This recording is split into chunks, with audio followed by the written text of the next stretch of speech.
So, good day everyone. Ang topic natin ngayon is ascariasis. So, before that, magkakaroon tayo ng icebreaker and I give you time para sagutan to. So, pakipause na lang kapag medyo mabilis para magkaroon kayo ng mas malaking time para sagutan to.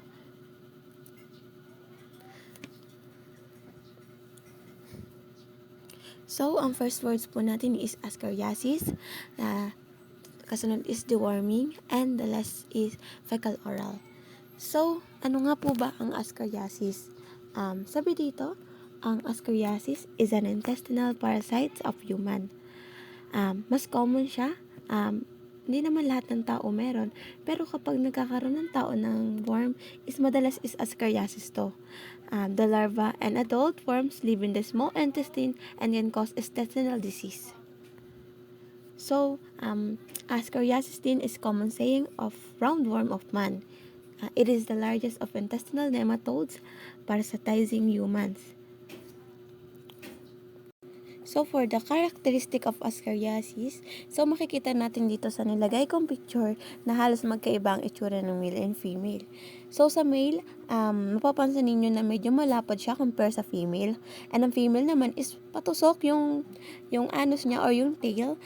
And sa male naman is medyo mataba siya na hindi masyado patusok unlike sa female. So, ang kulay ng ascariasis or yung mga worm is yellow. Minsan is pink.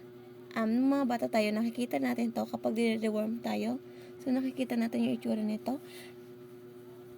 The female are longer and thicker, which is sinabi ko kanina. Medyo mapayat siya compared dun sa male. For the causative agent of ascariasis, so ascariasis is caused by the intestinal nematode. Ascariasis lubricoides belonging to a class of parasite often referred to as cell-transmitted helminths. Parasitizing the human intestine as an act of parasites and getting the nutrients from the whole intestinal tract. And kapag napasukan ng ascariasis ang isang tao, so kinukuha niya yung mga nutrients na kinakain natin. Kaya kadalasan ang mayroong mga ascariasis is mapapayat and malalaki yung tiyan. So, yun, sinabi ko kanina na freshly excreted worm is yellowish pink in color, which gradually changes to white resemble to earthworm.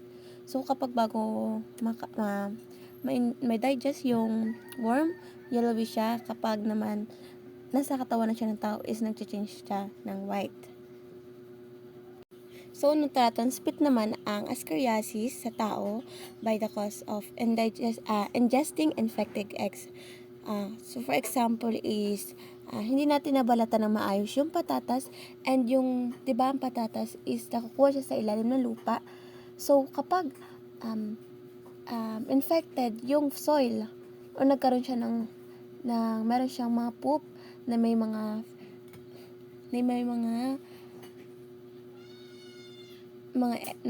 present ng egg. So, ayun na nga, then nakuha siya ng tao at hindi siya binalatan mabuti or hinugasan.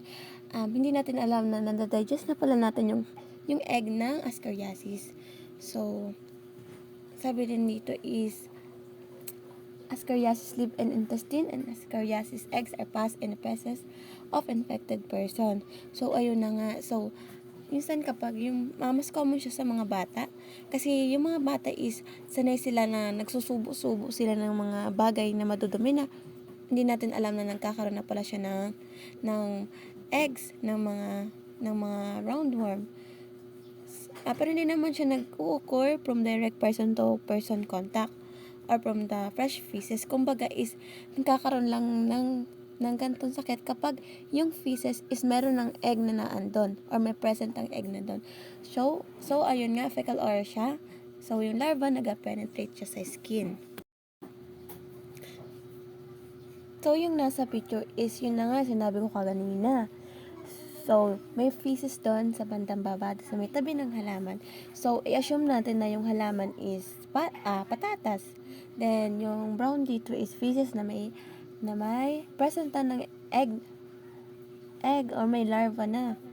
So, ayan, na-digest ng tao yun. Kapag kinuha niya yung plankton. So, yung patatas. Pwede din natin alam na meron na palang egg doon. So, ayan yung mga process ng egg. So ayan na, na-digest na siya ng tao. Pwede siyang pumunta sa, nag-migrate siya sa circulation and migrate to lungs through intestine. So, patient infected with ascariasis can be asymptomatic, only showing long-term manifestation of growth, retardation, and malnutrition. So, ayun na nga, kapag nagkaroon ka ng ascariasis, nabanggit ko kanina na kinukuha nung mga roundworm, yung mga nutrients na kinakain, na nakukuha sa mga pagkain kinakain natin. So, pwedeng mapayat tayo, tapos sobrang laki ng tiyan natin, napaka-bloated ng tiyan natin. Hindi natin alam na meron na palang mga roundworm na namumuhay sa ating intestine.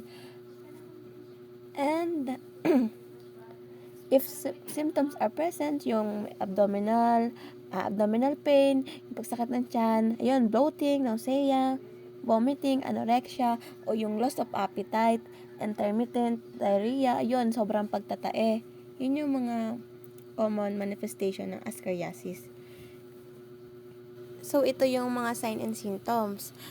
Severe abdominal pain o sobrang pananakit ng tiyan, yung halos hindi na natin alam or namiminipit na tayo, yung fatigue, vomiting, weight loss or malnutrition, kapag tumatay tayo, mayroong kasama siyang mga worm, anorexia o yung loss of appetite, bloating,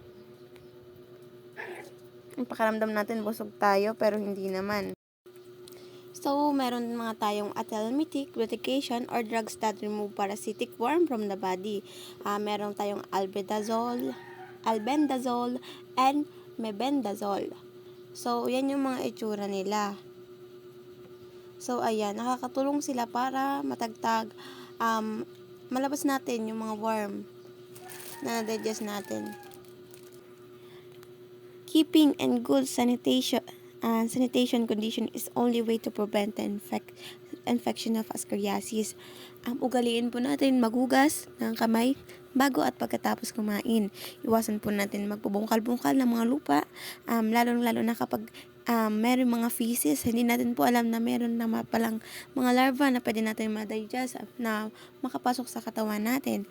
At sa pagkain naman po ng mga vegetable, especially yung mga binubungkal pa bago kainin or kinukuha sa ilalim ng lupa, like yung mga patatas, kamoting kahoy, ayan, kailangan po natin hugasan mabuti. Ay, yung mga pechay, 'di ba, nakatanim siya sa lupa, pwede din po 'yon. And kailangan po natin regularly cut yung ating mga fingernails kasi pwede rin po siyang pamugada ng mga bakterya.